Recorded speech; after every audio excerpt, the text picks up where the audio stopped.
Good Shabbos. This week's portion is Teitzi, and in this parsha there are many laws and statements. I'd like to focus on a few, which I believe are somewhat troubling, try to give somewhat of an explanation.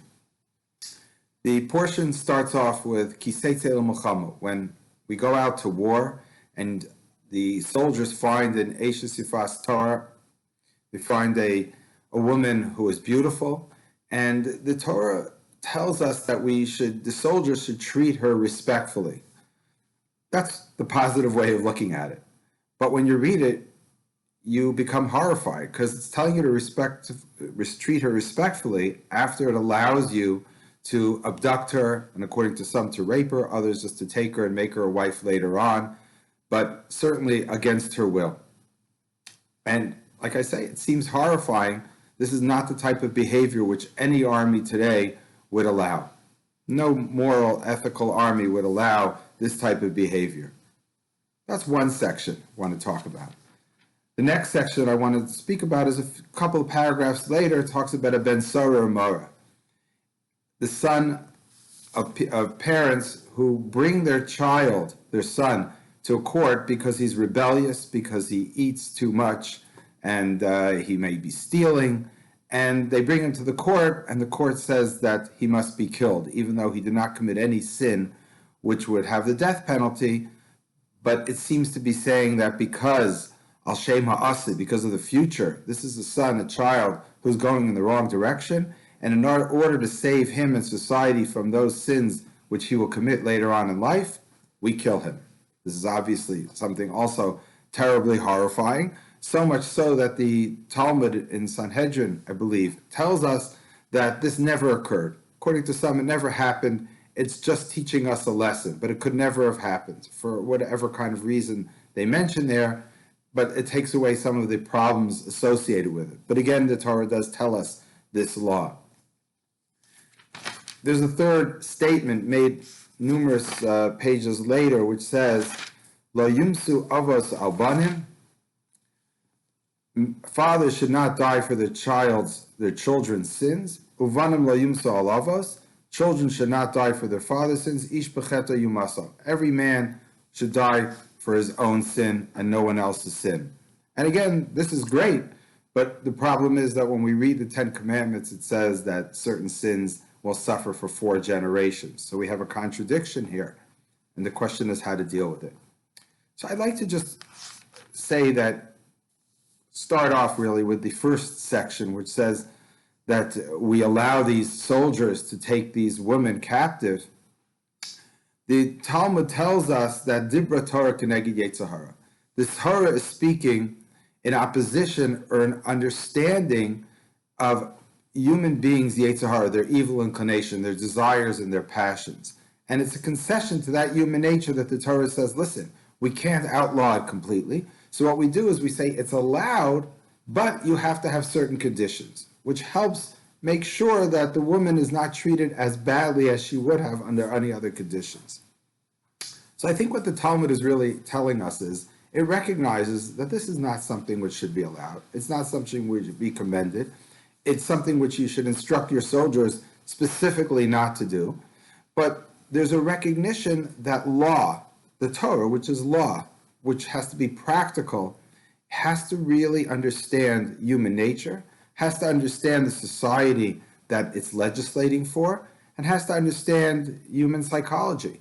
There's just only so much you could get away with by demanding something before people just don't follow the law at all. So we try to control it to a certain degree. And as a result, the Torah becomes something which is somewhat imperfect, but the imperfection is not because the Torah is imperfect, it's the ability or our need to deal with the imperfection of human beings, which means that there's a struggle in the law, there's a struggle in the mitzvahs, in the commandments, and in the punishments to try to balance out the need for correct behavior and making sure that the law will deal with society in a successful way. So it's understanding that there's a concession to human nature. And we could learn something from this. Everything I'm saying, we should be able to learn for our own behavior and the way we look at other human beings. The same way we want other people to understand our nature and our weaknesses, our failings, and understand that it doesn't make us necessarily evil human beings if we sin, but we might sometimes be not able to control our passions. And it's not a rationalization, as it's not an excuse, as much as an explanation of what happened. So people understand that we're not inherently evil, but sometimes we do things which are terrible, corrupt, and sinful.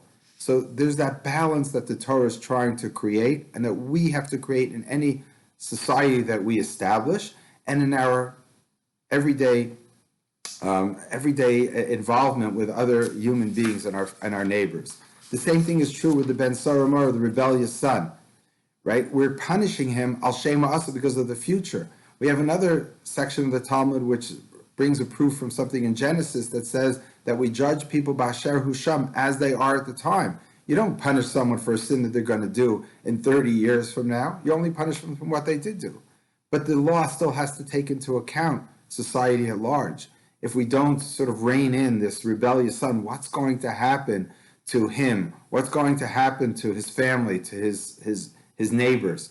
So there's always that balance. Punishment sometimes is very specific because this is the correct punishment, and other times it's there as a deterrent for other sinners, other perpetrators of crimes, and in order to protect society. So we have this balance. The same thing is true with the last section I mentioned, that it said we shouldn't punish a father for his son or a son for his fathers. Of course, that's true. It's ridiculous to think otherwise.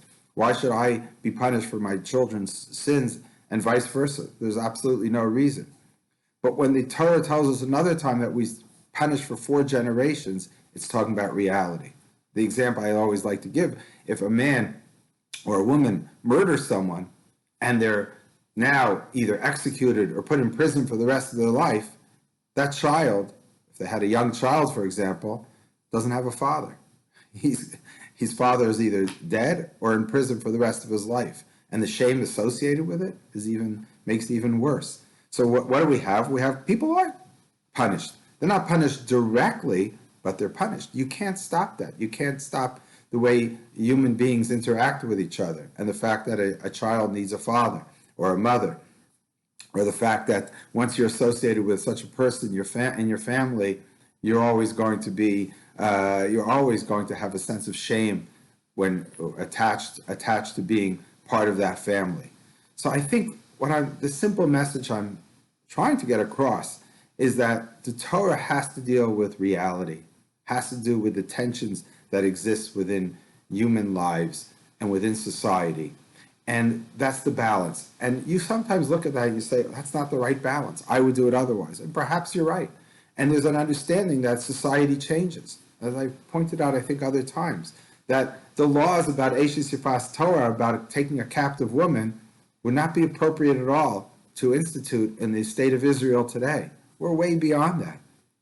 But a couple thousand years ago, laws which said that you're not allowed to touch a woman when in a wartime would be a joke, as it is today in many different countries in the world. So you have to be able to somehow alleviate the pain and suffering in its worst form, and try to make sure that what we could do, the most we could do to help this poor woman. Now, the problem with that is, you read it today, you say, the Torah allows that. I don't think it could be avoided, but it's any society, any law book. So we have to sometimes say, okay, now we're more advanced. Of course the Torah doesn't want us to do that. It's making an allowance for human nature. Of course we shouldn't kill someone for future sin, but sometimes we have to take into account what's going to happen to society. Of course we don't want children to suffer for their parents' sins, but we have to realize, and a father or mother has to realize, that when they sin, they're not just sinning for themselves. They're not the only ones who are going to be punished. Their children are also victims of that sin. They also end up taking responsibility for their parents' commitment and transgression of sins.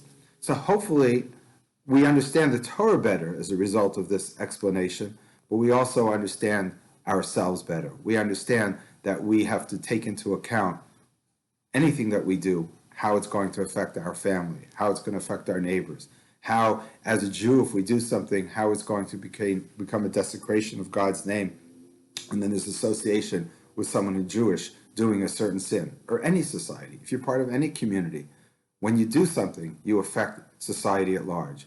When you act in a certain way, of course, there's repercussions down the line. So even though we're not punished for sins or things that we're going to do later, we have to realize that when we start down a certain path, there's a slippery slope towards in our behavior. And hopefully, all of these laws, when you start studying the laws of the Torah, we should not look at it as black and white. We should look at it and try to understand, what is it trying to do? What's the purpose of the law? What's the purpose of the punishment? And does the Torah take into account the society that it's being legislated for? And then how do we adjust that? And I don't mean adjust it to change the law as much as to take that law and to see how it applies in our society, in our time, and how our behavior and our understanding of other fellow human beings should be adjusted based on our understanding of what other people are facing. Good Shabbos.